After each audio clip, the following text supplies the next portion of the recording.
प्यारे साथियों, 40 दिनों का जो मैंने चैलेंज दिया है उसमें ये हमारी आज की दूसरी क्लास है। पहली क्लास अगर आप लोगों ने नहीं देखी है तो चैनल की प्लेलिस्ट में जाना है, ज्ञान वृद्धि सीरीज। ये जो ज्ञान वृद्धि सीरीज है उसमें आपको पहली क्लास मिल जाएगी, ठीक है। तो ये जो हमारी दूसरी क्लास है स्टूडेंट्स, इसमें हम लोग संख्याओं के बारे में पढ़ने वाले हैं और स्टूडेंट्स विभाज्यता का नियम भी पढ़ेंगे, ठीक है। तो चलिए सबसे पहले हम लोग संख्याओं के बारे में पढ़ लेते हैं। जितनी भी हमारी सभी तरीके की संख्याओं के बारे में पढ़ेंगे, तो चलिए हम लोग एक एक करके पढ़ते हैं, ठीक है। तो स्टूडेंट्स, जो हमारी पहली संख्या होती है, जैसे अगर हम संख्या की बात कर रहे हैं तो हमारी पहली संख्या क्या है? प्राकृत संख्या। अब स्टूडेंट्स, ये जो प्राकृत संख्या है ये किसे कहते हैं, चलिए हम लोग इसको सीखते हैं। स्टूडेंट्स, जो हमारी गिनती की संख्याएं होती है, जैसे आप लोग समझिए आप किसी बच्चे को पढ़ा रहे हो, तो जब किसी बच्चों को पढ़ाओगे ना तो उसको एक से पढ़ाना शुरू करोगे ना, गिनती कैसे सिखाओगे उसको? 1 2 3 4 5 6 7 8 9 10 11 12 से सिखाते हो ना। तो ये जो हमारी गिनती की संख्याएं होती हैं इन्हीं को प्राकृत संख्या कहते हैं, ठीक है। गिनती की संख्याएं लिख लीजिए। जो हमारी गिनती की संख्याएं होती हैं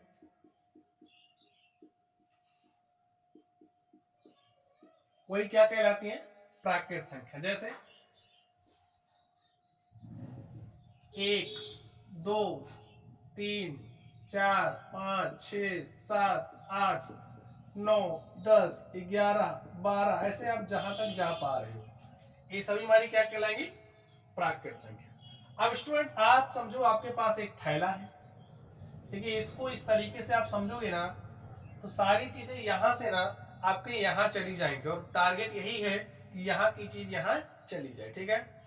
अब चलिए हम बात करने वाले हैं। अब ये जो थैला है ना आपके पास, इस थैले में यहाँ पर जो संख्याएं आप देख रहे हो आपने इसमें भर दिया, ठीक है। इस थैले में आपने सभी प्राकृत संख्याओं को भर दिया। चलिए अब दूसरे नंबर पर बात करेंगे स्टूडेंट्स, पूर्ण संख्या की। अब ये पूर्ण संख्या क्या है, तो लिखिए पूर्ण संख्या। पूर्ण संख्या, होल नंबर। स्टूडेंट्स, ये जो हमारी प्राकृत संख्याएं हैं, जैसे आपने इस बैग में प्राकृत संख्याओं को भर दिया है। अभी हम कहेंगे कि ये जो बैग है किस संख्या का बैग है, तो आप कहोगे प्राकृत संख्या का।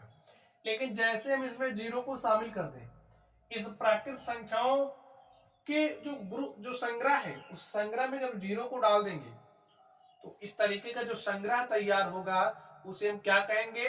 पूर्ण संख्या का संग्रह या फिर पूर्ण संख्या, ठीक है।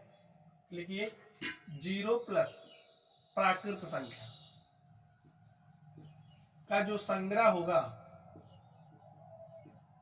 जीरो प्लस प्राकृत संख्या का जो संग्रह होगा वो हमारी पूर्ण संख्या कहलाएगी। आप इतने समझो कि ये जो प्राकृत संख्या है, अब वही जो बच्चा आपके पास था ना, उसको जीरो का कोई ज्ञान नहीं था, वो गिनती 1 2 3 4 5 6 7 से शुरू कर रहा था, 1 से शुरू कर रहा था, आगे तक जा रहा था, लेकिन आपने इसको जीरो के बारे में पढ़ा दिया।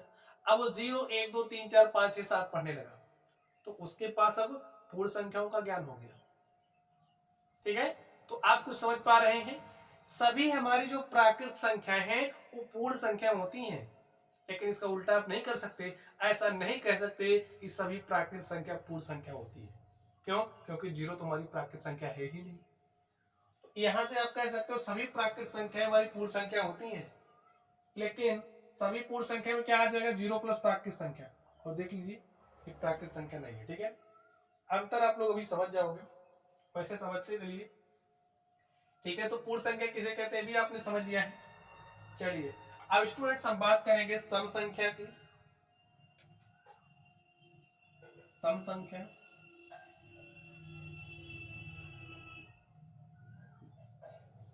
अब स्टूडेंट्स वह संख्या है जो 2 से पूरी तरीके से विभाजित होती है। जैसे आपके पास कोई संख्या है, आपने उसको 2 से काट दिया, पूरी तरीके से कट गई, शेषफल कुछ भी नहीं बचा, यानी कि शेषफल 0 आ गया, तो ऐसी संख्या क्या कहलाएगी? सम संख्या। लिखिए 2 से पूरी तरह से विभाज्य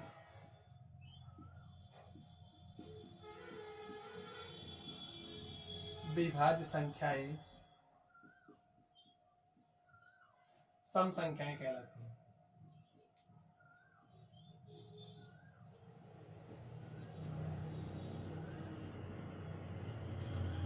या फिर आप लोग स्टूडेंट इसी बात को कुछ इस तरीके से कह सकते हो, अगर आपके पास कोई भी संख्या है जिसके इकाई का अंक 0 है, 2 है, 4 है, 6 है या 8 है। इकाई का अंक अगर 0 है तो संख्या सम संख्या होगी, इकाई का अंक 2 है तो भी संख्या सम संख्या होगी। लिख करके बताओ। जैसे मैंने यहाँ 2 लिख दिया, संख्या 22, देखोगे इकाई का अंक क्या है, 2 है ना भाई। इकाई दहाई आप समझते हैं, नहीं समझते हैं, चलिए मैं समझा दूं पहले। आप समझिए, आपके पास कुछ ऐसे लिखा गया है, तो यहाँ पर ध्यान से देखिए, ये इधर से पढ़ना शुरू करते हैं, ठीक है, इधर से। तो अगर हम आपसे पूछे, स्थानीय मान आप लोगों ने निकालना सीखा होगा, ठीक है। तो यहाँ पर ये जो हमारा 0 है वो किस स्थान पर, इकाई के स्थान पर, ठीक है। अगर हम आपसे पूछे इकाई का अंक क्या है तो आप कहोगे 0 है। यहाँ पर देखिए स्टूडेंट, दहाई का अंक हम आपसे पूछ रहे, बताइए क्या है, 1 है। आप बताइए सैकड़े का अंक क्या है, कहोगे 9 है। हजार वाले स्थान पर क्या है, बताइए, 8 है। उसके बाद 10,000 वाले स्थान पर क्या है, 10,000। 10,000 वाले स्थान पर हमारा 7 है। लाख देखिए, उसके बाद हमारा लाख वाले स्थान पर 6 है। लाख के बाद हमारा 10 लाख। 10 लाख की वजह से यहां पर मैंने और कोई संख्या लिख दी, तो 10 लाख के बाद हमारा करोड़ हो जाएगा, और करोड़ के बाद 10 करोड़, ठीक है। यहां तक आप समझते चलिए, ठीक। तो इकाई, दहाई, सैकड़ा, हजार, 10,000, लाख, 10 लाख, करोड़, 10 करोड़, ठीक है। अब स्टूडेंट आप लोग ध्यान से देखिए, यहां पर इकाई का अंक आप आराम से बता सकते हैं क्या है। तो देखिए इकाई का अंक क्या है, आप बताइए। इकाई का अंक हमारा 2 है, तो इसलिए जो संख्या 22 है क्या है, एक सम संख्या है। चलिए अब आप देखिए, इकाई के अंक को देख करके आप बता सकते हो संख्या सम है या विषम। देखिए इकाई का अंक क्या है, 0, तो संख्या क्या हो गई, सम हो गई। चलिए मैंने इस तरीके से लिख दिया। अब बताइए संख्या कैसी है, तो आपका ध्यान कहाँ गया, इकाई के अंक पर, और देख रहे हो इकाई का अंक 9 है, जबकि यहाँ कहीं 9 नहीं आ रहा। इससे आपको आइडिया लग गया कि हमारी एक सम संख्या नहीं है। आगे देखिए, जैसे मैंने लिख दिया, इसको देख करके बताइए क्या है। अब देखिए 2 से पूरी तरीके से विभाजित है, भाग दोगे तो समय लगेगा, तरीका यही है। इकाई का अंक देख लो, इकाई का अंक 8, तो संख्या क्या हो गई, सम संख्या हो गई, ठीक है। चलिए अब आपको बताना है, मैंने लिख दिया कैसी संख्या, आपको बताना है कैसी संख्या है, सम संख्या, ठीक है। तो सम संख्या क्या होती है आप समझ गए। अब स्टूडेंट अगर कोई अपने पास संख्या हो गई आ गई जिसका इकाई का अंक 0, 2, 4, 6 या 8 के बजाय दूसरा कुछ आ गया, तो आपकी विषम संख्या हो जाएगी, ठीक है। या फिर डेफिनेशन में ऐसा कह सकते हो कि अगर आपके पास कोई संख्या है जो उसको अगर आप 2 से भाग दे रहे हो तो पूरी तरीके से विभाजित नहीं हो रही है, पूरी तरीके से विभाजित नहीं हो रही, उसके कहने का मतलब है कि भाई शेषफल शून्य के अलावा दूसरा कुछ आ रहा है। चलिए इस पर हम लोग भाग वाला नियम ही लगाएंगे, विभाजित वाला। इकाई के अंक को देख करके आप बता सकते हो। चलिए विषम संख्या,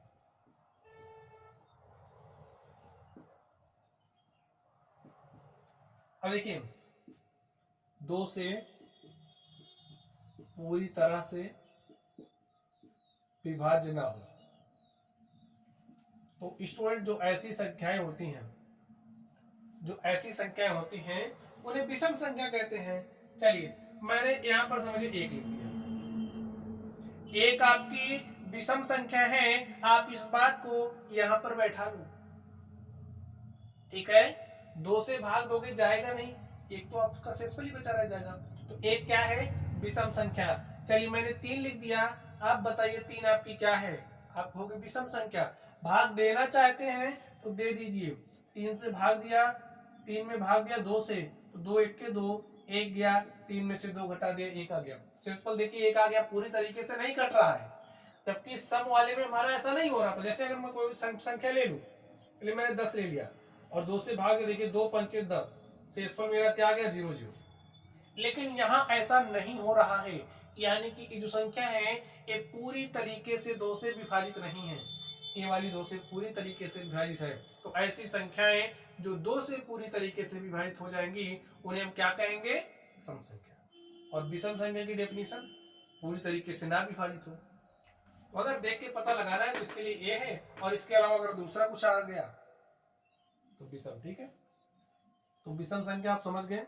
एग्जाम्पल ले लो। चलिए मैंने 5 लिख दिया, 7 लिख दिया, 9 लिख दिया, 11, 13, 15, 17, 19, 21, ये सब हमारी क्या है? विषम संख्या। ठीक है, 2 से आप भाग करके देख लेना, या फिर इकाई के अंक को आप देख लीजिए। ठीक है, चलिए अब स्टूडेंट हम आगे चलते हैं। अब हम बात करने वाले हैं भाज्य संख्या।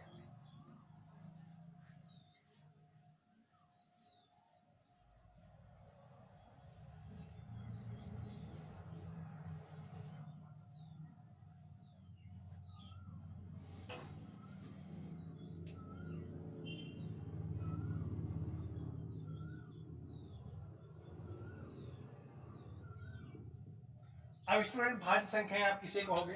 देखिए आप लोग देखिए, जैसे कि हमारे पास कुछ ऐसी संख्याएं होती हैं जिनके पास जो गुणनखंड होते हैं, गुणनखंडों की संख्या 2 से अधिक हो। ठीक है, लिखिए ऐसी संख्याएं, सारी चीजें आपको समझाऊंगा, केवल आपको थोड़ा आराम से बैठना है। ऐसी संख्याएं जिसके पास गुणनखंडों की संख्या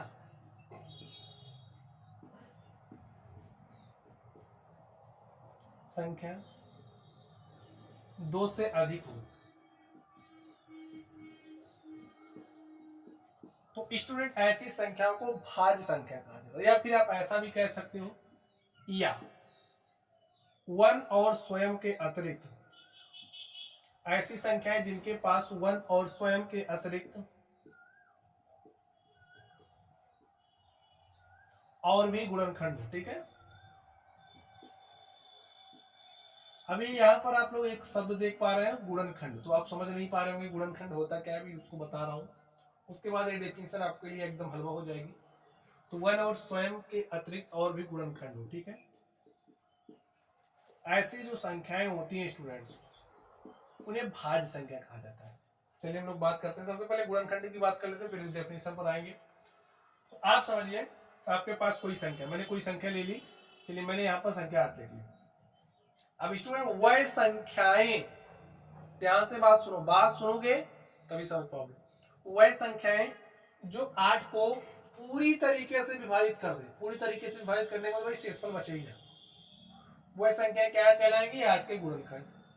अब सोच लो कौन कौन सी संख्या। देखिए संख्या 1 से जब आप 8 में भाग दोगे तो संख्या 8 पूरी तरीके से कट जाएगी, ये तो कंफर्म है।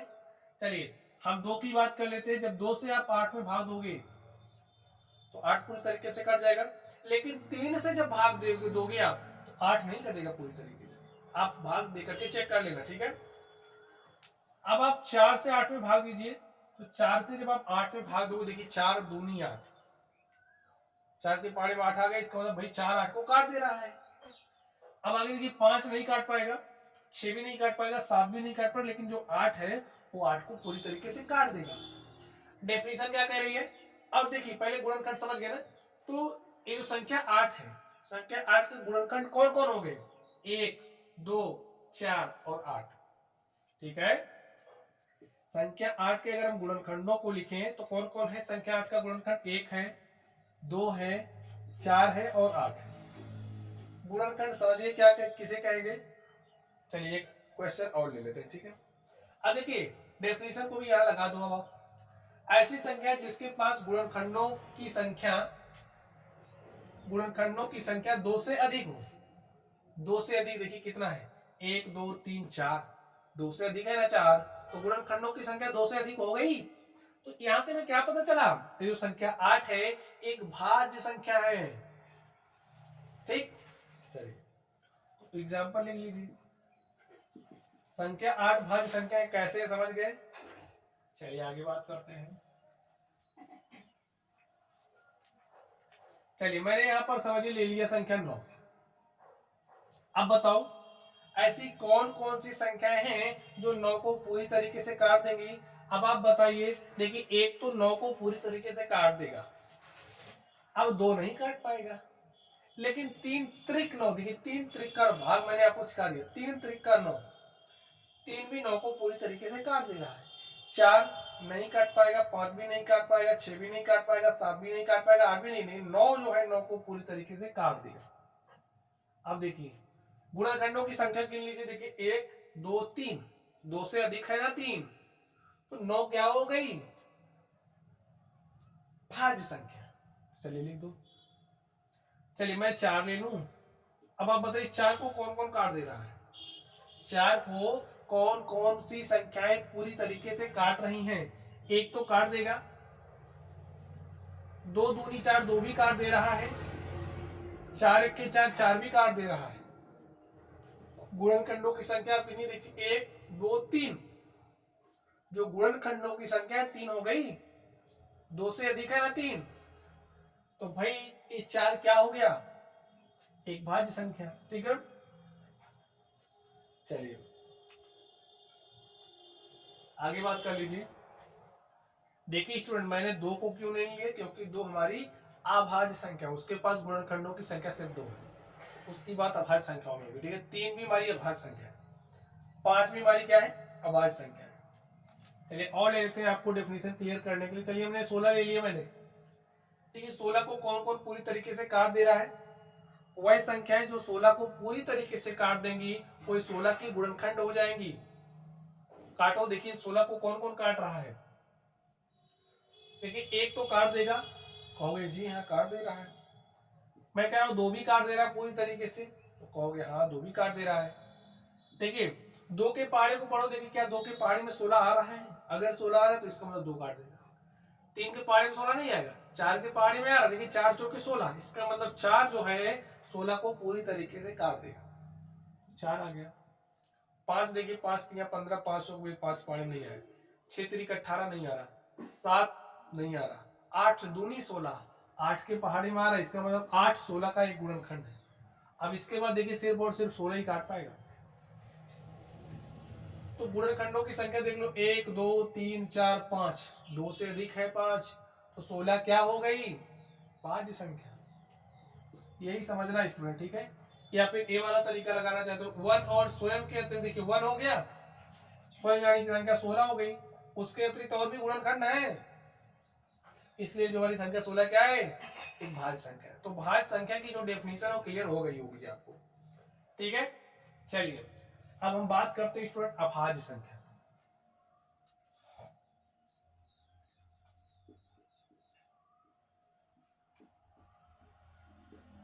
अभाज्य संख्या देखिए ऐसी संख्या जिनके पास गुणनखंडों की संख्या सिर्फ और सिर्फ 2 है, जिनके पास सिर्फ 2 ही गुणनखंड हो, ऐसा लिखो 2 ही गुणनखंड हो, या फिर 1 और स्वयं के अतिरिक्त, यानी कि जिस संख्या के लिए आप चेक कर रहे हो 1 और उस संख्या के अतिरिक्त उसको उसके पास और कोई गुणनखंड ही ना हो। ठीक है, या 1 और स्वयं के अतिरिक्त और भी गुणनखंड ना हो।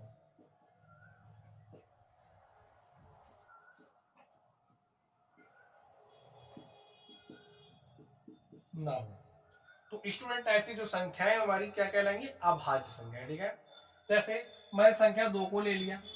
अब देखिए संख्या 2 को कौन कौन काट पा रहा आप बताइए? एक संख्या 2 को पूरी तरीके से काट देगी, तो मैंने 1 लिख दिया। संख्या 2 को पूरी तरीके से काट दे रही है, जी हाँ। अब बताइए क्या 1 और 2 के अलावे कोई और इसको काट पाएगा? नहीं काट पाएगा। 1 और 2 क्या हो गई? 2 की गुणनखंड, और गुणनखंडों की संख्या सिर्फ और सिर्फ 2 है, सिर्फ और सिर्फ 2 है, इसलिए जो संख्या हमारी 2 है क्या है? एक अभाज्य संख्या। ठीक है, चलिए इसी तरीके से स्टूडेंट 3 भी हमारी एक अभाज्य संख्या है। 5वीं हमारी एक अभाज्य संख्या है, 7वीं हमारी एक अभाज्य संख्या, ठीक है। और अगर बात करोगे 11 की, 11 भी हमारी अभाज्य संख्या है। इसी तरीके से 13, देखिए गुणनखंडों की संख्या जिनके पास 2 होगी, 2 के अलावा कुछ भी नहीं है, 1 और स्वयं के अतिरिक्त एक भी गुणनखंड ना हो, तो ऐसी संख्याएं अभाज्य संख्याएं कहलाती हैं। और एक खास बात है 2 के बारे में, देखिए स्टूडेंट, सभी जो आपकी अभाज्य संख्याएं होंगी वो विषम होंगी। 2 के बारे में महत्वपूर्ण जानकारी समझ लो, सभी अभाज्य संख्याएं आपकी विषम होंगी, लेकिन 2 आपकी एक ऐसी अभाज्य संख्या है जो सम है, ठीक है। 2 एक ऐसी अभाज्य संख्या है जो सम है, बाकी सारी आपकी अभाज्य संख्याएं विषम होती है। चलिए अब स्टूडेंट्स हम लोग बात करेंगे सह अभाज्य संख्या की, ठीक है। आपने भाज्य संख्या के बारे में पढ़ लिया है, आपने अभाज्य संख्या के बारे में पढ़ लिया है। अब हम बात करेंगे सह अभाज्य संख्या की।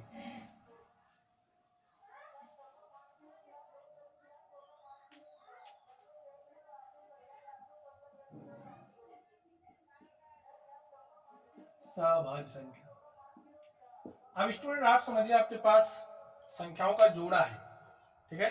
जैसे संख्याओं का जोड़ा मैंने इस तरीके से संख्याएं ले ली ए और बी, ठीक। ये हमारा क्या है, संख्याओं का जोड़ा है।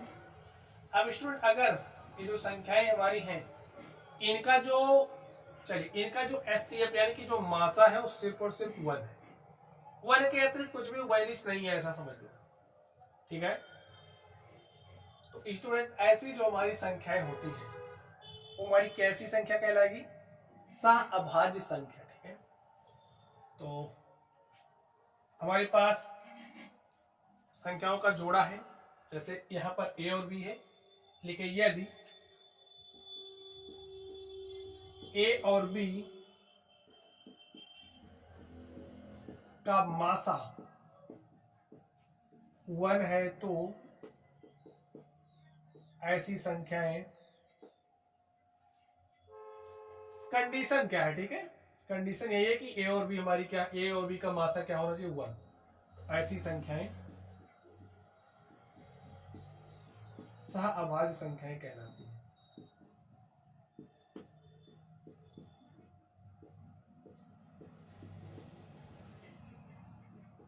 मासा स्टूडेंट्स हम लोग निकालना सीखेंगे, लेकिन आज की क्लास में नहीं, ठीक है। आपको थोड़ा सा नॉलेज तो होगा ही मासा कैसे निकालते हैं, लेकिन कोई बात नहीं, आप अभी समझो कि मासा जैसे कोई 2 संख्या है, जैसे मैंने ले लिया, समझिए यहाँ पर 3 ले लिया, 5 ले लिया, ठीक है। संख्या 3 है, 5 है, संख्या 3 और 5 का मासा वही संख्या होगी जो संख्या 3 और 5 को पूरी तरीके से काट दे, वह बड़ी से बड़ी संख्या, ठीक है। जो संख्या 3 और 5 को काट देगी वही हमारी क्या कहलाएगी, मासा, 3 और 5 की, ठीक है। 1 ही हमको दिख रहा है जो इसको काट देगा, 1 के अंदर कुछ नहीं दिख रहा, तुम्हारी क्या कहलाएगी भाई, 3 और 5 का मासा 1 है। जब 3 और 5 का मासा 1 है, यहाँ पर ये जो हमारा युग्म है संख्याओं का, ये क्या है, सहअभाज्य संख्या, ठीक है।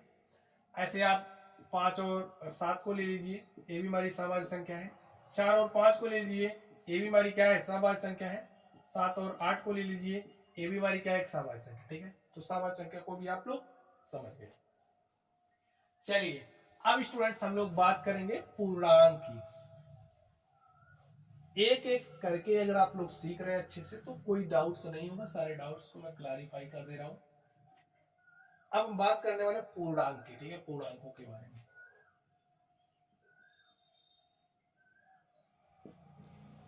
स्टूडेंट आप लोगों ने संख्या रेखा देखी है, चलिए संख्या रेखा नहीं देखी, देख लीजिए। ये समझिए हमारी संख्या रेखा है, आपका यहाँ क्या होता है, 0 होता है, और 0 के दाहिनी तरफ धनात्मक संख्याएं होती हैं, लिख दो ऐसे। चलिए यहाँ पर हमारा 1 हो गया, यहाँ पर हमारा 2 हो गया, यहाँ पर 3, 4, 5, 6, 7, ऐसे बहुत सारी संख्याएं होती हैं, ठीक है। अब इधर देखो क्या होता है, 0 के बाई साइड का मतलब समझ, ऐसे 0 पर खड़े हो जाओ, ये बाएं हाथ है ना, ये आपका बाई साइड हो गया, तो यहाँ पर -1, यहाँ पर आपका -2, यहाँ पर आपका -3, -4, -5, -6, -7, -8, ऐसे संख्याएं होंगी, ठीक है स्टूडेंट्स। अब ये जो संख्याएं आप देख रहे हो, यही संख्या हमारी क्या है, पूर्णांक है। अगर मैंने कहा -8 क्या है तो आप कहोगे पूर्णांक है, कहा 5 क्या है तो कहोगे पूर्णांक है, 0 क्या है पूर्णांक है, -3 क्या है पूर्णांक है। तो संख्या रेखा पर जो भी हमारी संख्याएं होती हैं क्या कहलाती हैं, पूर्णांक संख्या। ठीक है, ऐसे आराम से देख लो, कुछ देखना है नहीं इसमें, वैसे आपको जितनी संख्याएं आप देख लो सारी की सारी पूर्णांक संख्या है। अब चलिए एक पूरी हमारी क्या है, पूर्णांक संख्या है। सभी धनात्मक एवं ऋणात्मक संख्या क्या कहलाती है, पूर्णांक संख्या। अब ध्यान से देखिए, यहाँ पर 0 के आप बाईं साइड देखिए, आपको ऋणात्मक संख्या दिख रही है, इसे हम ऋणात्मक पूर्णांक कह देते हैं। ठीक है, क्या कहा जाता है, ऋणात्मक पूर्णांक, 0 की इस तरफ तक। चलिए यहाँ तक तो ए वाली क्या है, ऋणात्मक पूर्णांक, जैसे -1, -2, -3, -4, -5, -6, -7, -8, -9, -10, जहां तक आप जा सकते हो। ठीक है, तो ये हमारे ऋणात्मक पूर्णांक कहलाते हैं। और इधर देख लो 0 के इस तरफ दाहिने तरफ, तो यहाँ पर ये जो आपकी संख्याएं हैं इन्हें धनात्मक पूर्णांक कहा जाता है, धनात्मक पूर्णांक। और यहाँ पर ये क्या है आपका, शून्य है, ये शून्य होता है। ठीक है, तो पूर्णांक क्या होता है इसको आप लोगों ने समझ लिया। संख्या रेखा पर जो संख्याएं हमें दिखती है वो हमारी क्या कहलाती है, पूर्णांक संख्याएं। अब देखिए, ये धनात्मक संख्याओं को धनात्मक पूर्णांक, ऋणात्मक संख्याओं को ऋणात्मक पूर्णांक कहते हैं। यहां से आप एक बात और भी समझ सकते हैं। देखिए, अगर हम बात करें सिर्फ 0 से लेकर के इधर सभी धनात्मक संख्या, लेकिन हाँ 0 से लेकर इसको, अभी आप इसके लिए याद रखो, इसके लिए अलग नियम देख लो। 0, 1, 2, 3, 4, 5, 6, 7 आपकी क्या थी, पूर्ण संख्या थी ना। तो सभी पूर्ण संख्याएं पूर्णांक होती हैं। आगे देखो, आंख बंद करो, 0 को हटा के सिर्फ इसकी बात कर लो। 1, 2, 3, 4, 5, 6, 7 क्या है, प्राकृत संख्या। और प्राकृत संख्या किसके अंदर आ रही, पूर्णांक संख्या में।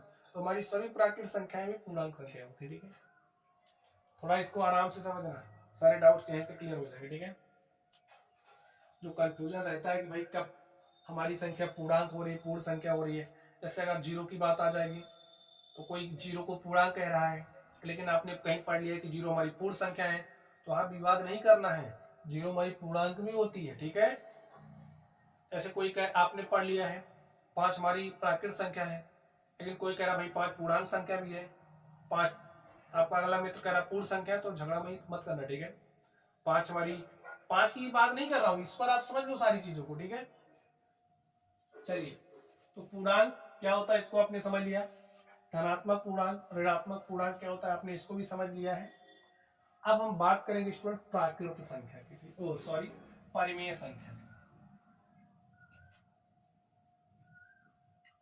परिमेय संख्या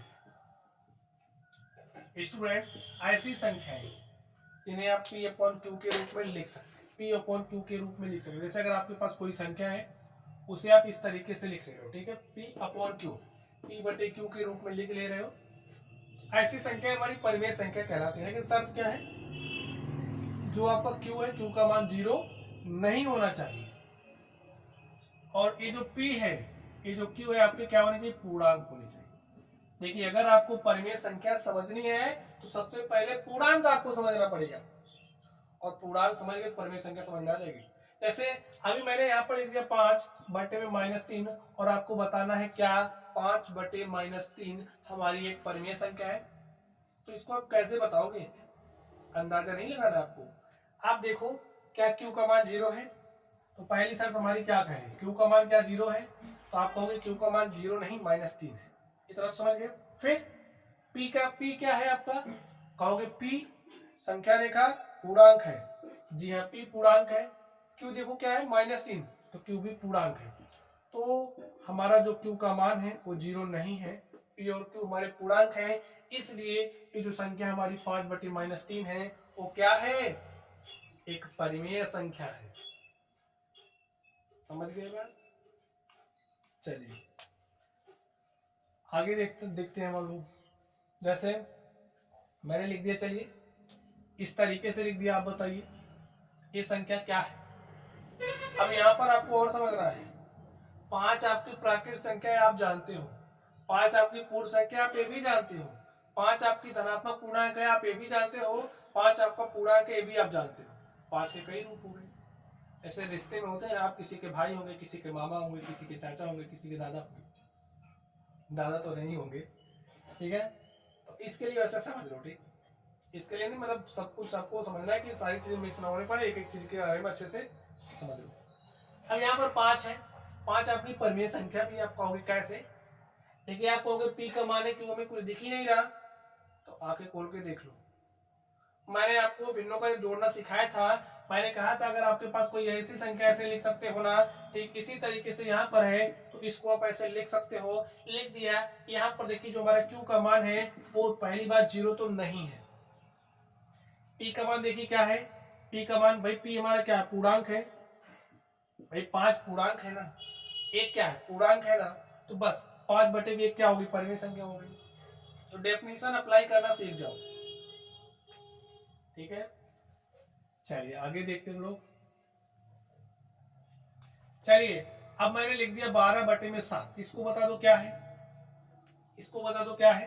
देखिए 12 क्या है, पी है, 7 क्या है, क्यू है। क्या क्यू का मान 0 है, कहोगे नहीं, 7 है, 0 नहीं है। तो पी और क्यू क्या है, पूर्णांक है, इसलिए यहाँ पर जो हमारी संख्या लिखी गई क्या है, एक परिमेय संख्या है, ठीक। चलिए अब आपको बताना है आगे, जैसे मैंने आपके लिए इस तरीके से लिख दिया। अब आप बताओ P अपॉन Q के रूप में तो लिखा दिख रहा है आपको, लेकिन क्या एक परिमेय संख्या है, आपके लिए सवाल है। अब बताइए क्या √3/2 एक परिमेय संख्या है। जल्दबाजी में ये मत कह देना हाँ क्योंकि इसे मैंने P अपॉन Q के रूप में लिख दिया है, परिमेय संख्या नहीं, ऐसा मत करना, गलत हो जाएगा। देखिए Q का मान 0 नहीं, ये बात सत्य है, चलिए ये बात मैंने आपकी मान ली।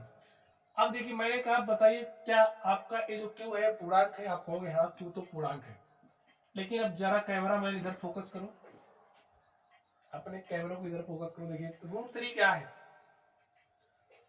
√3 आपकी क्या पूर्णांक है, कहोगे नहीं, तो √3 हमारी क्या है, पूर्णांक नहीं है।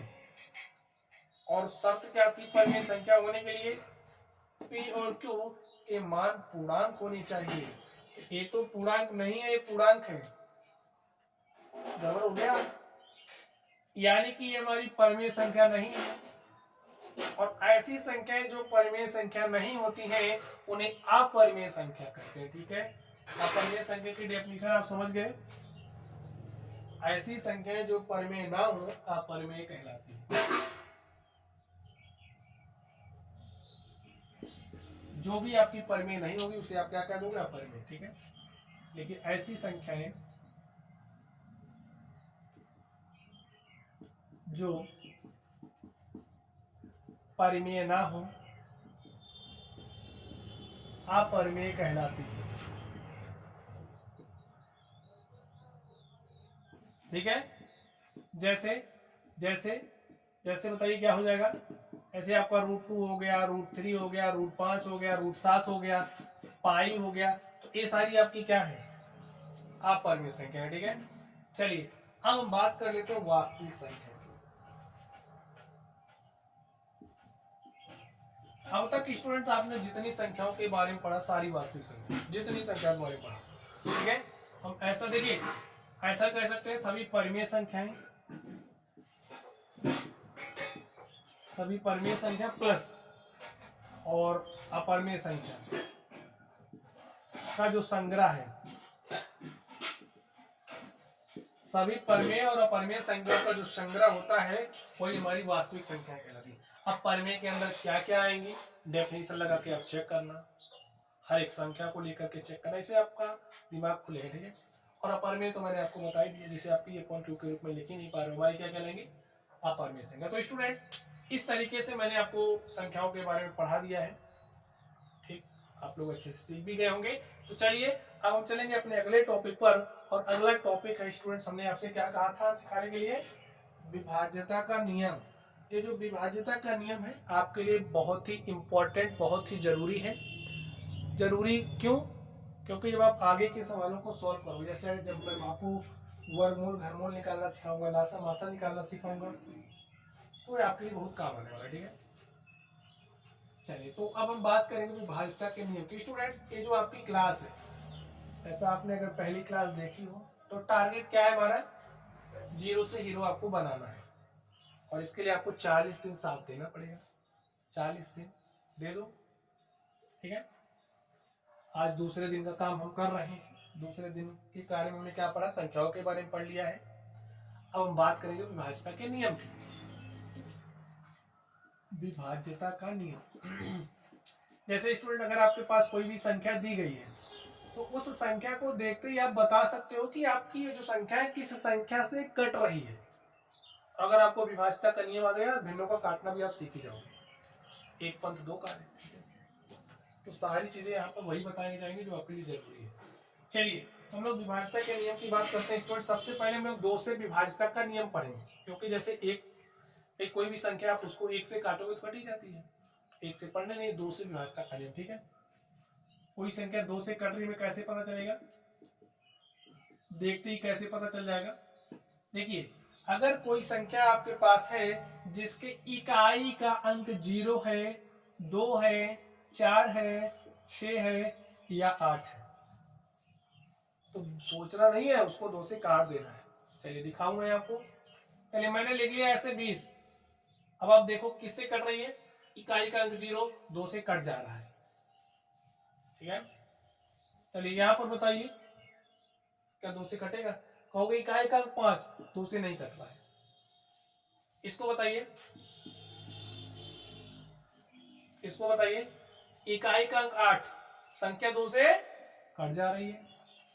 यही याद रख लो दिमाग में, 0, 2, 4, 6, 8। ऐसे भी आप कह सकते हो कि कुछ नहीं, इसी बात को ध्यान रखना, ठीक है। तो 2 से विभाज्यता का नियम आप पढ़ लिए हैं। अब मैं आपको कुछ संख्याओं को लेकर के काट के सिखाऊं। जैसे आपके पास असंख्या हो गई, चलिए मैंने 16 को ले लिया।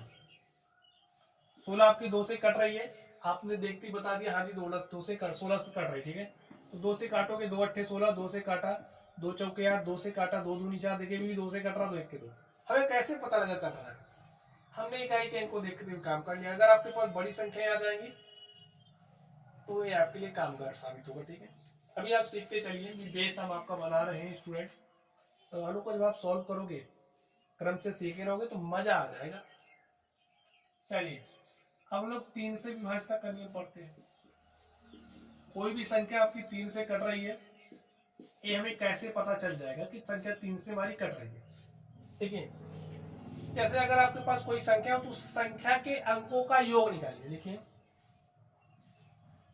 संख्या के अंकों का योग, संख्या के अंकों का योग यदि 3 से विभाज्य है,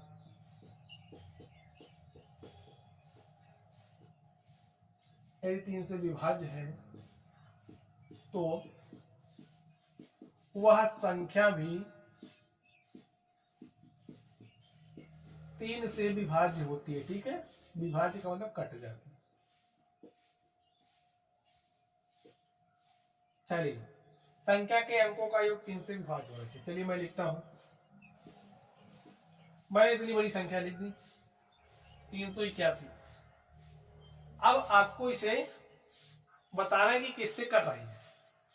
आप देख के बता दो, नहीं बता पा रहे होंगे क्योंकि भी आपने विभाज्यता का नियम नहीं सीखा। अगर आप, मैंने क्या कहा, 3 से विभाज्यता का नियम चेक कर रहे हैं तो 3 वाले के लिए रूल लगा दो। 2 से कट नहीं रहा क्योंकि इकाई का ना तो 0 है, ना तो 2 है, ना तो 4 है, ना तो 6 है, ना तो 8 है। आगे 3 से चेक करते हैं विभाज्यता का नियम। 3 से विभाज्यता का नियम चेक करने का तरीका है संख्या के अंकों का योग। संख्या 381, इसके अंक कौन कौन से, देखिए 3 है, अंक 8 है, अंक 1 है, तो अंकों का योग निकालो। 3, 8 और 1 का योग निकाला तो 3, 8, 11, 12, संख्या के अंकों का योग आ गया 12। अब अगर ये जो 12 आपका है ये 3 से कट जाएगा तो संख्या भी 3 से पूरी तरीके से कटेगी। तो 3 चौकी क्या होता है 12, देखिए कट गया पूरी तरीके से। इसका मतलब है जो संख्या 381 है ये आपकी 3 से क्या है, विभाज्य है। समझ गए, नहीं समझे, चलिए अगले एग्जांपल से समझिए। चलिए इसको देखिए, क्या है 3 से कट रही है। चेक करने का तरीका क्या है, जो भी संख्या है इसके अंकों का योग निकालो। अंक क्या है 1 है, ये लिख दो। अंक क्या है 2 है, अंक क्या है 6, तो योग निकालने के लिए जोड़ देते हैं। 6 2 8 1 9। अब देखिए जो संख्या 9 है 3 से कट रही है, ना विश्वास हो काट के चेक कर। तो संख्या 9 3 से कट रही है, इसलिए ये जो संख्या 126 है भी 3 से कटेगी। और अगर काटना चाहे तो चलिए मैं काट को दिखा दूं। 126 है ना, क्या मैंने क्या कहा 3 से कट जाएगी। और आपको विश्वास नहीं, आपको विश्वास दिलाना। देखिए भाग दीजिए, 3 चौके क्या हो गया 12, तो 2 में से 2 गया 0 0, 6 उतारा और 3 दूनी क्या हो गया 6। देखिए कट गया ना पूरी तरीके से। बस यही है चमत्कार, ठीक है। चलिए तो 3 से विभाजता का नियम आप सीख गए। लगे हाथ 9 से भी विभाजता का नियम आपको बता दूं, क्योंकि स्टूडेंट्स जैसे आपके 3 से विभाजता का नियम, ठीक उसी प्रकार 9 से विभाजता का नियम, 9 से विभाजता का नियम। जैसे 3 से विभाजता का नियम मैंने क्या बताया, संख्या के अंकों का योग 3 से विभाज्य होना चाहिए। इसी प्रकार 9 से विभाजता के लिए अगर कोई संख्या है उसके अंकों का योग 9 से विभाज्य है तो संख्या आपकी 9 से विभाज्य होती है। चलिए दिखाता हूं मैं आपको, उदाहरण ले रहा हूं, ठीक है, डायरेक्ट लिख नहीं रहा हूं, लिख दो नहीं तो भूल जाओगे। देखिए संख्या के अंकों का योग, अंकों का योग यदि 9 से विभाज्य है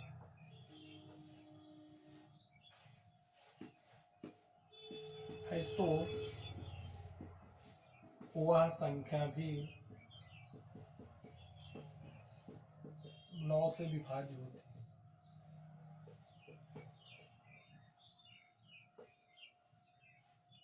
संख्या के अंकों का योग अगर 9 से विभाज्य है तो संख्या भी 9 से विभाज्य होती है। चलिए एग्जांपल देख लो,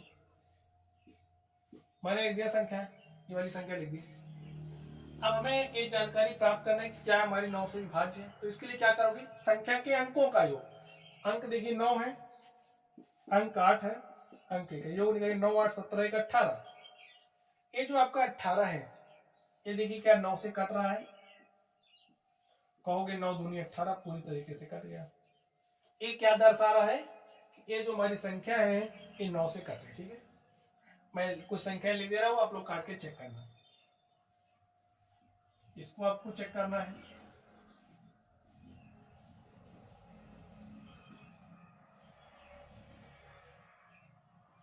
इसको आपको चेक करना, ठीक है। तो संख्या के अंकों का योग निकालना, अगर संख्या के अंकों का योग 9 से कटा तो संख्या भी 9 से कट जाएगी।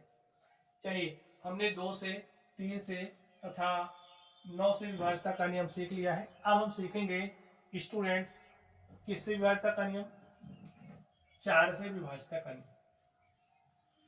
कोई संख्या 4 से कट रही हमें कैसे पता लगेगा, ठीक है। चलिए बात करते हैं।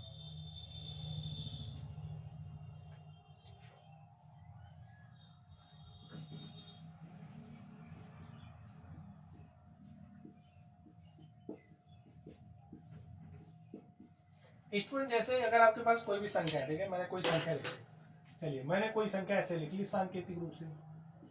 देखिए कोई संख्या ऐसे हो गई ना, उसके लास्ट के 2 अंक लेना, ऐसे 2 अंक ले लिया। अगर लास्ट के 2 अंक भाई इसी ईएफ को लेना है, उदाहरण के लिए देख लो। चलिए मैंने लिख लिया, ऐसे ले लिया, ठीक है। लास्ट के 2 अंक, लास्ट का 2 अंक लिया, क्या हो गया 32 ना। अब अगर ये 32 4 से कट रहा है तो पूरी पूरी संख्या 4 से कट जाएगी। तो 32 में भाग दे दो 4 से, तो कहोगे 4 अट्ठे 32, ये कट गया पूरी तरीके से। तो हमें संकेत मिल गया कि ये जो पूरी की पूरी संख्या वो 4 से कट जाएगी। तो आपको काट के दिखा दूं, आप लोग खुद काटना, ठीक है। ये हमारी 4 से कट जाएगी। एक क्वेश्चन और आपके लिए, चलिए कैसे चेक करोगे 4 से कट रही। देखिए इकाई के अंक को आपने देखा, देखते ही आपको पता चलेगा हाँ संख्या 2 से कट रही है, 2 से काट तो सकते हो, लेकिन इसमें देखिए हमारा मैथमेटिक्स कहता क्या है कि भाई सवालों को फास्ट सॉल्व करो। भाई गणित लगाने का मतलब है सवालों को तेजी सॉल्व करना है ना, तो हम 4 से काटेंगे तो हमें कम काम करना पड़ेगा। अभी भिन्नों का काटना आप सीखोगे ना। चलिए भिन्नों का काटना ही एक बता दूं आपको। अभी आप 2 से काट रहे हो, चलिए आप समझिए इसको 2 से काट रहे हो, ठीक है, क्योंकि आपको पता चल गया संख्या 2 से कट रही है, ठीक है। नहीं तो रहने दो, अभी आप 4 से विभाजता का नियम सीखो। तो इकाई संख्या लास्ट के 2 अंक अगर आपके 4 से कट रहे हैं तो संख्या 4 से विभाज्य होती है। यही आपका 4 से विभाजता का नियम है। चलिए हम बात करते हैं 5 से विभाजता के नियम की। 5 से विभाजता का नियम, 5 से विभाजता का नियम भी स्टूडेंट्स आसान है। आसान है कैसे, देखिए नियम क्या है। अगर कोई संख्या आपके पास है जिसके इकाई का अंक है 0 या फिर 5, तो वो संख्या आपकी क्या हो जाएगी, 5 से कट जाएगी। इकाई का अंक 0 है तो संख्या 5 से कटेगी, या फिर 5 है तो भी 5 से कटेगी। जैसे मैंने यहाँ पर ऐसी संख्या लिख दी, देखिए 5 है, ठीक है, तो इकाई का अंक आपने देख लिया 5 है तो संख्या 5 से कट रही है। इकाई का अंक 0 है तो भी संख्या 5 से कट रही है। यही आपको समझना था कि 5 से विभाजता का नियम क्या होता है। इकाई के अंक को देख करके आप बता सकते हो संख्या हमारी 5 से कट रही है। चलिए 6 से विभाजता का नियम लोग सीखते हैं।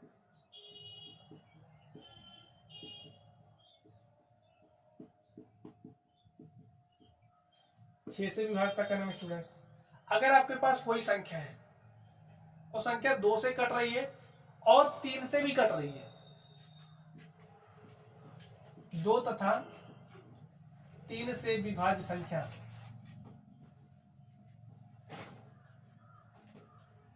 6 से विभाज्य होती है।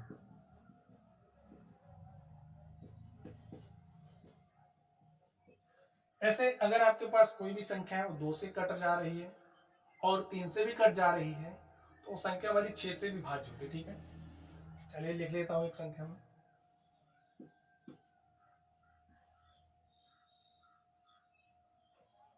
चलिए यहां लिखा हमने। अब देखिए 2 से काटोगे नहीं, 2 से विभाजता का नियम लगा दो। इकाई का अंक 0 है, इसका मतलब संख्या हमारी 2 से कट रही है, इतना तो पता चल गया। 3 से विभाजता का नियम क्या कहता है कि संख्या के अंकों का योग 3 से विभाज्य होना चाहिए। संख्या के अंकों का योग निकालिए, 8 में 7 जोड़ा 15, 3 18 2 20। अब 20 आपका 3 से नहीं कट रहा है, इसका मतलब यहां पर जो संख्या मैंने लिखी ये 6 से नहीं कटेगी, ठीक है। कैसे पता लगा 6 से नहीं कटेगी, क्योंकि संख्या 2 से विभाज्य लेकिन 3 से विभाज्य नहीं है, इसलिए संख्या 6 से विभाज्य नहीं होगी, ठीक है। आगे देखते हैं, इसका एक एग्जांपल लेते हैं जो 6 से कट रहा है।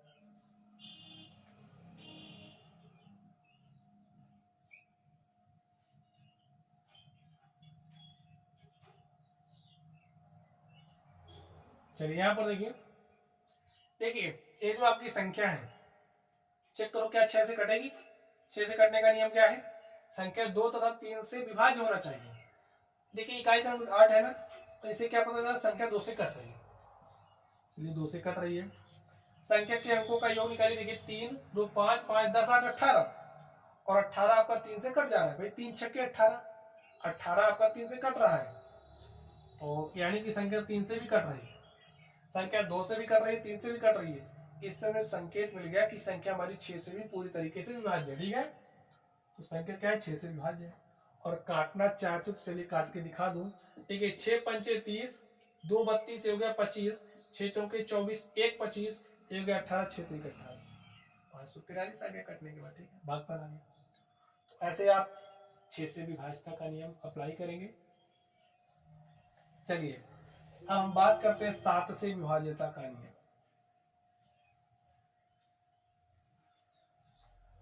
7 से विभाज्यता का नियम स्टूडेंट आप समझिए।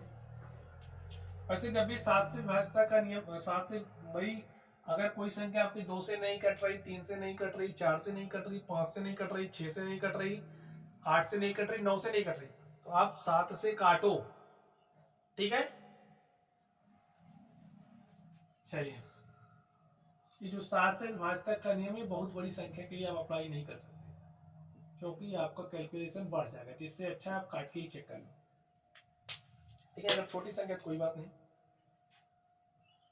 चलिए जैसे हमने यहाँ पर आपके पास एक संख्या लिख दी, संख्या हमारे पास क्या लिखी मैंने 2401, और आपको बताना है कि क्या ये जो हमारी संख्या है 7 से कट रही है। रूल मैं आपको इस क्वेश्चन के माध्यम से समझा दूंगा। देखिए 7 से विभाज्यता का नियम चेक करने के लिए आप क्या करोगे, जो भी इकाई का अंक होगा उसको पकड़ोगे, पकड़ लिया, उसका गुणा करोगे किससे, 2 से, यानी कि इकाई के अंक का दूना, 1 का 2 गुना क्या क्या क्या क्या गया आपके पास 2, ये जो 2 आया है 2 में से ये जो बची हुई संख्या, देखिए बची हुई संख्या क्या है 240, 240 में से इस 2 को घटा दो तो क्या आ गया 238। अब अगर आपका 238 7 से कट रहा है, अगर ये 7 से विभाज्य है तो ये जो पूरी संख्या है वो क्या होगी 7 से विभाज्य। नियम समझ गए ना। अगर आपका ये 238 7 से कट जा रहा है, चलिए काट के देखते हैं 238 को 7 से। 7 तरीक 21, 2 23 2 8 उतार लिया, 7 चौके 28, देखिए कट गया पूरी तरीके से, कट गया ना। तो मैं संकेत दे गया ये जो पूरी संख्या 2401 हमारी 7 से कट जाएगी। चलिए कह रहा 2401 7 से कट जाएगी, काट के चेक कर लेते हैं। 7 तारीख देखिए क्या हो गया 21, 3 24 उतार लिया 30, 7 चौके 28, 2 30, ठीक है, 1 उतारा 21, 7 तारीख देखिए क्या आ गया 21, यानी कि भाई सही है 7 से कट जाएगा। तो 7 से विभाज्यता का नियम आपने समझा। इकाई के अंक का दोगुना करोगे, जो आएगा बची हुई संख्या में से घटा लोगे, घटने पर जो संख्या आई उसको 7 से काटोगे, और अगर 7 से कट गया इसका मतलब जो हमारी संख्या थी वो 7 से विभाज्य है, ठीक है। चलिए अब स्टूडेंट्स हम लोग 8 से विभाज्यता का नियम पढ़ते हैं।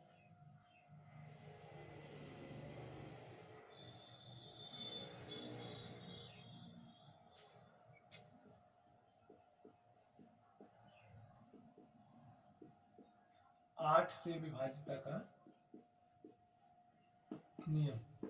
स्टूडेंट्स अगर आपके पास कोई संख्या है, संख्या के लास्ट के 3 अंक, आखिरी का 3 अंक 8 से कट रहा है, संख्या 8 से कटेगी, या फिर लास्ट में 3 जीरो है तो भी संख्या आपकी 8 से कट जाती है।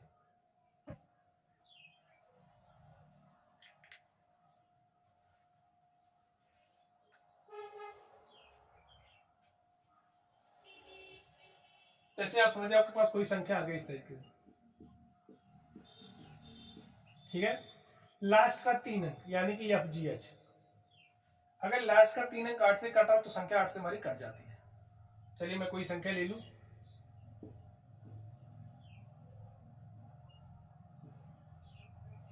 लास्ट के 3 अंक को पकड़ो, पकड़ लिया, क्या है 2 3 4, 2 3 4 को आप 8 से काटो, देखिए 8 दूनी 16, 16 7 23 हो गया 74, और 8 9 72, यानी कि पूरी तरीके से नहीं कट रहा, ये जो हमारी संख्या है पूरी तरीके से नहीं कटेगी, ठीक है, कोई दूसरी संख्या में लेनी पड़ेगी। चलिए मैंने यहां पर ये संख्या ली, लास्ट के 3 अंक आप ले लो, ले लिया 96, भाई 096, तो यानी कि ये जो 96, भाई जीरो का कोई मतलब ही नहीं है, आगे जीरो आ गया, तो 96 को काटो आप 8 से, 8 से देखिए क्या कट रहा है आपका, तो एक बार गया 8 1 8, घटा लिया, क्या आ गया 1, 9 में से 8 घटाए 6 उतार लिया, 8 दूनी 16, 8 से पूरी तरीके से 96 कट गया, भाई 0 96 8 से पूरी तरीके से कट गया। ये क्या दिखा रहा है, ये जो संख्या हमारी 40 96 8 से कट जाएगी, तो 40 से 96 में आप जब 8 से भाग दोगे, देखिए 8 पंचे क्या हो गया 40, एक अंक उतार सकते हैं, उतार लिया, तो 8 एक क्या हो गया 8, 8 दूनी 16, समझ गए आप, 8 से विभाज्यता का नियम समझ गए। चलिए बहुत अच्छी बात, लास्ट का 3 अंक अगर आपका 8 से कट रहा है तो संख्या 8 से विभाज्य होती है, या लास्ट का 3 अंक आपका 0 0, जैसे ABCDEF 0 0 0, ऐसे 3 जीरो आ गया ना, तब भी आपकी संख्या 8 से कट जाएगी, या फिर लास्ट का 3 अंक 8 से कट गया तो भी संख्या 8 से कट जाएगी, ठीक है। चलिए स्टूडेंट 10 से विभाज्यता का नियम कोई रटना नहीं आपको। अगर कोई संख्या है जिसके इकाई का अंक 0 है, वो संख्या आपकी 10 से कट जाएगी, बस हो गया 10 से विभाज्यता।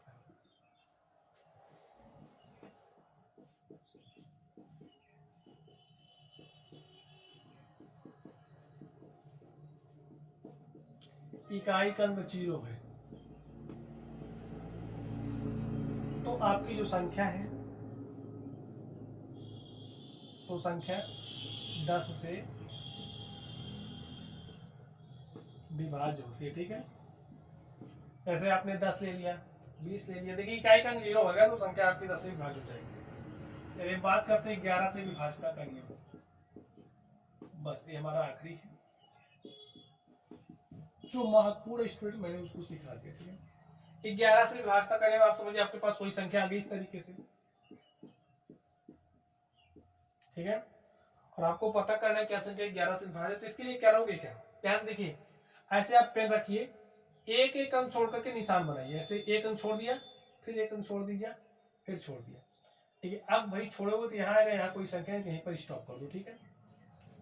ऐसा कर लिया आपने, फिर जो छूटा उस पर निशान लगाओ, जो छूटा उस पर निशान लगाओ, लगा लिया ना।